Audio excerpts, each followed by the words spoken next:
ഗ്രാമപഞ്ചായത്ത് വളരെ കാലമായിട്ട് ആഗ്രഹിച്ചിരുന്ന ഒരു പദ്ധതിയാണത്. ഇന്നിപ്പോൾ യന്ത്രമില്ലാതെ കൃഷി ചെയ്യാൻ പറ്റില്ല എന്നുള്ള അവസ്ഥ വരെ നമ്മൾ എത്തിയിരിക്കുകയാണ്. കൊയ്ത്ത് നടിയിൽ മുതൽ വൈക്കോൽ കെട്ടുന്നത് വരെ യന്ത്രം അത്യാവശ്യമായി മാറിയിരിക്കുകയാണ്. അതിൻ്റെ അടിസ്ഥാനത്തിലാണ് കഴിഞ്ഞ പ്രാവശ്യം തന്നെ നമ്മൾ പ്രൊജക്റ്റ് ഉണ്ടാക്കി ഒരു വൈക്കോൽ കെട്ടാനുള്ള മിഷൻ വാങ്ങിച്ചത്. ഇനിയിപ്പോൾ ഇത് ചുമന്ന് കൊണ്ടുപോകാൻ ഒരു ട്രാക്ടർ വേണം എന്നുള്ളതിൻ്റെ ഇത് കിട്ടിയതിൻ്റെ അടിസ്ഥാനത്തിൽ പ്രാവശ്യം ഒരു ട്രാക്ടറും കൂട്ടാനും എല്ലാത്തിനും ഉപയോഗിക്കുന്ന രീതിയിൽ ഒരു ട്രാക്ടറും കൂടി വാങ്ങാനും പഞ്ചായത്ത് തീരുമാനിച്ചു. നമ്മളെ ഈ വൈക്കോൽ കെട്ടുന്ന മെഷീൻ്റെ ഔപചാരികമായി ഉദ്ഘാടനം ചെയ്യുന്നതിന് വേണ്ടി പ്രസിഡന്റിന് ബഹുമാനപ്പെട്ട അധ്യക്ഷൻ, നമ്മളെ ഈ പാടത്ത് കൊണ്ടുവന്ന് നിർത്തിയിട്ടൊരു ചടങ്ങിൻ്റെ ആവശ്യം ശരിക്കില്ല. നമുക്കിത് തുടങ്ങണം. നമ്മൾ വാങ്ങി വെച്ചിട്ട് ഒരു വർഷമായി. അപ്പോൾ നമുക്കറിയാം ഇന്നത്തെ സാഹചര്യത്തിൽ എല്ലാം മെഷീനറി സംവിധാനത്തിലാണ്. നമ്മളൊരു വീട്ടിലൊരു കാര്യമാണെങ്കിൽ തന്നെ അരയ്ക്കുന്നത്, ആട്ടുന്നത് മുതൽ തുടയ്ക്കുന്നത് വരെ ഒക്കെ മെഷീനറിയിലായിരിക്കുകയാണ്.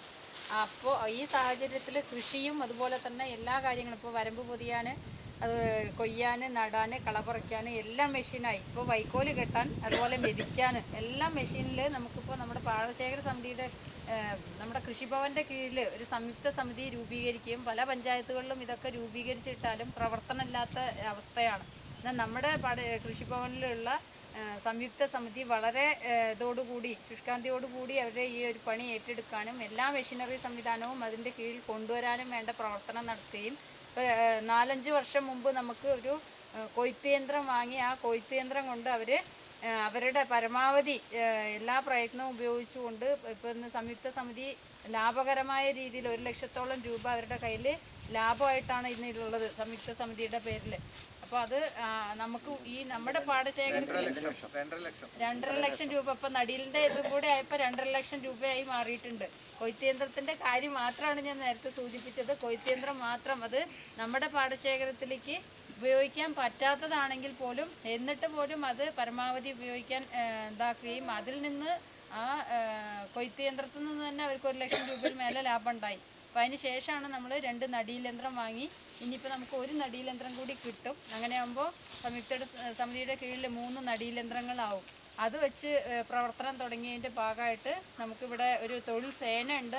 ആ സേനയും കൂടെ നമ്മുടെ സംയുക്ത സമിതിയിൽ തന്നെ ഉള്ളവരായതുകൊണ്ട് വളരെ നല്ല രീതിയിലാണ് അവർ ഇപ്പോൾ കൊയ്യാനും നടാനും നമ്മുടെ യന്ത്രം പറ്റില്ലെങ്കിൽ പോലും മറ്റ് സ്ഥലങ്ങളിൽ നിന്ന് വാടകയ്ക്ക് എടുത്ത് കൊയ്ത്തിൻ്റെ സമയത്ത് കൃത്യമായിട്ട് തന്നെ കർഷകരെ സഹായിക്കാൻ വേണ്ടി അവർ പരമാവധി അവർക്ക് എത്താൻ പറ്റുന്ന എല്ലാ പ്രദേശങ്ങളിലും എത്തി അവർ നടത്തി വരുന്നുണ്ട്. ഇപ്പം ആ കൊയ്ത്ത് യന്ത്രത്തിലൂടെ വൈക്കോലുകൾ മുറിഞ്ഞു വീഴുകയും അത് വാരിക്കെട്ടാനുള്ള ബുദ്ധിമുട്ട് കണക്കിലെടുത്തുകൊണ്ട് അതിനനുയോജ്യമായ ഒരു ബെയിലർ നമുക്ക് വാങ്ങണമെന്ന് കഴിഞ്ഞ വർഷം സമിതി ആവശ്യപ്പെട്ടത് പ്രകാരം പഞ്ചായത്ത് അതിന് പ്രോജക്റ്റ് വയ്ക്കുകയും കഴിഞ്ഞ വർഷത്തെ പദ്ധതിയിൽ ഉൾപ്പെടുത്തി നമ്മൾ ബെയിലർ വാങ്ങി വെച്ചു. ബെയിലർ വാങ്ങി വെച്ചെങ്കിലും അത് ഉപയോഗിക്കണമെങ്കിൽ അത് ഘടിപ്പിക്കാൻ ട്രാക്ടർ വേണം. ട്രാക്ടർ നമ്മൾ ഈ വർഷത്തെ പദ്ധതിയിലാണ് ഉൾപ്പെടുത്തുന്നത്. ഉൾപ്പെടുത്തി ഇപ്പോൾ 13-ാം തീയതി അതിൻ്റെ ടെൻഡർ കഴിഞ്ഞു. ഇപ്പോൾ ഇന്നലത്തെ ഡേറ്റിൽ ബോർഡ് അംഗീകരിച്ച് അതിൻ്റെ തീരുമാനം കൊടുത്തിട്ടുണ്ട്. നമുക്കത് ഈ 1 മാസത്തിനുള്ളിൽ തന്നെ ട്രാക്ടർ അവരിവിടെ എത്തിക്കുകയും ചെയ്യും. അപ്പോൾ നമുക്കിത് ഈ ട്രാക്ടർ നമുക്കറിയാം, നമ്മൾ ട്രാക്ടർ വാങ്ങുമ്പോൾ ട്രാക്ടറിൻ്റെ പരിശീലനം ഏറ്റെടുക്കണമെന്ന്